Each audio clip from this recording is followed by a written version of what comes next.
بسم اللہ الرحمن الرحیم۔ دنیا کے بارے میں حلال اور حرام کو سمجھو۔ اس میں آتا ہے جناب رسول اللہ صلی اللہ علیہ وسلم نے ارشاد فرمایا کہ عن قریب ایک زمانہ ایسا آنے والا ہے کہ جس میں آدمی کو یہ بھی پرواہ نہ ہوگی کہ مال حرام ہے یا حلال۔ نبی نے تو فرما دیا ایک زمانہ ایسا آنے والا ہے جس میں آدمی یہ بھی پرواہ نہیں کرے گا کہ مال جو ہے ہمارے پاس وہ حلال ہے یا حرام۔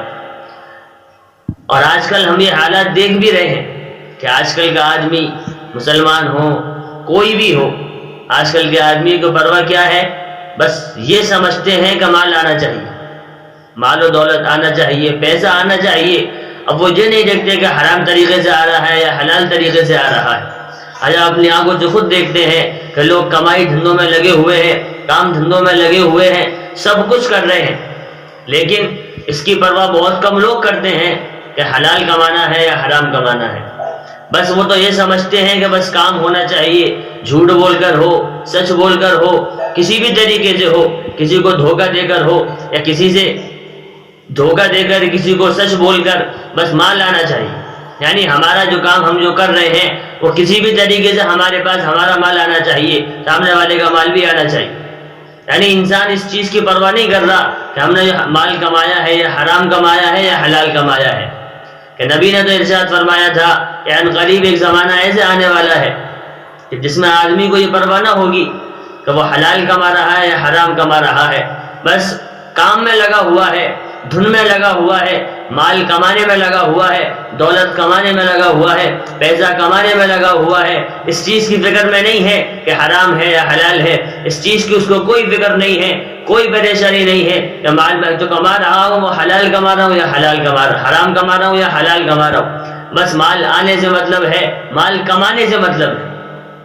نبی کا تو ارشاد بالکل سچ ہے، نبی نے جو کہہ دیا وہ بات سچ ہے، اس میں کوئی رد و بدل نہیں ہو سکتا، کوئی بات آگے پیچھے نہیں ہو سکتی۔ نبی نے تو کہہ دیا، اس لیے ہمیں تو ماننا ہی ہے۔ ان قریب وہ زمانہ آنے والا ہے، میں تو یہ سوچتا ہوں یا میں یہ سمجھتا ہوں کہ وہ زمانہ آ چکا ہے کہ آدمی بس مال کمانے میں لگا ہوا ہے، حرام اور حلال کی کوئی تمیز نہیں ہے، حرام اور حلال کی کوئی سمجھ نہیں ہے، نہ کوئی سمجھ ہے نہ کوئی بوجھ ہے کہ میں حلال کما رہا ہوں یا حرام کما رہا ہوں، اپنی اولاد کو میں حلال کھلا رہا ہوں یا حرام کھلا رہا ہوں، اپنے بیوی بچوں کو میں حرام کھلا رہا ہوں یا حلال کھلا رہا ہوں۔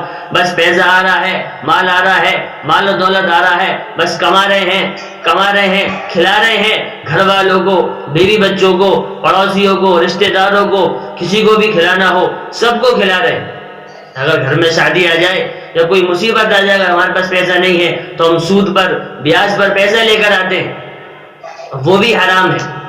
یعنی ہم حرام پیسوں کو، حرام مال کو، حرام دولت کو ایسے کما رہے ہیں، ایسے لے رہے ہیں، اس کی کوئی انتہا نہیں ہے، اس کی کوئی حد نہیں ہے۔ ہمیں اس چیز کی فکر نہیں ہے کہ نبی کا فرمان ہے، نبی نے کیا کہہ دیا، نبی نے جو کہا تھا کہ ایک زمانہ ایسا آنے والا ہے جس میں آدمی اس چیز کی پرواہ نہیں کرے گا کہ وہ حلال کما رہا ہے یا حرام کما رہا ہے، بس کمانے سے مطلب ہے۔ اور ہم خود دیکھ بھی رہے ہیں، بس میرا کام ہونا چاہیے، مال حلال ہو یا حرام۔ اس لیے میرے عزیزوں، دوستوں، بزرگوں، مسلمانوں، ہمیں چاہیے کہ ہم اپنے آپ کو اس غلط چیز سے روکیں، حرام کمانے سے روکیں، حرام کھانے سے روکیں۔ ہم اپنے آپ کو روکیں گے، اپنے بچوں کو روکیں گے، اپنے گھر والوں کو روکیں گے، ہم حلال کمائیں گے، حلال کھلائیں گے اپنے بچوں کو، اپنے بیوی بچوں کو، اپنے گھر والوں کو، اپنے پڑوسی کو، اپنے رشتہ داروں کو، اس کی برکتیں بھی دیکھیں گے۔ اس لیے فکر یہ کریں کہ ہم حرام کو چھوڑ کر حلال کمائیں گے، اللہ تعالیٰ ہمارے کاموں میں ہی برکت کرے گا، ہمارے مال میں ہی برکت کرے گا۔